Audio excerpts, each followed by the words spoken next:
የፍራንክ ላምፓርዱ ኮንቨር ሲቲ 3 ጨዋታ እየቀረው ወደ ፕሪሚየር ሊጉ ማደጉን አረጋግጧል ማለት ነው።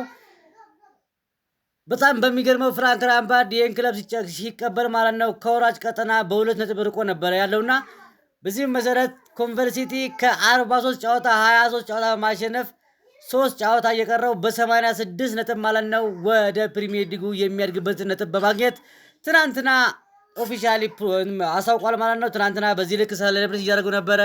ፍራንክ ላምፓርድ በሚገርም ስራ ሰርቷል ማለት ነው። ይህ ክለብ ከወረደ 25 ዓመት የዛሬ 25 ዓመት ነበር ፕሪሚየር ሊግ ላይ የነበረው ማለት ነው። ይሄ ብሎ ማለት በቃ በጣም ቆይቷል ማለት ነው እና ከ25 ዓመት በኋላ ወደ መደበኛው ወደ እንግሊዝ ወደ መደበኛው የፕሪሚየር ሊግ አድጓል ማለት ነው።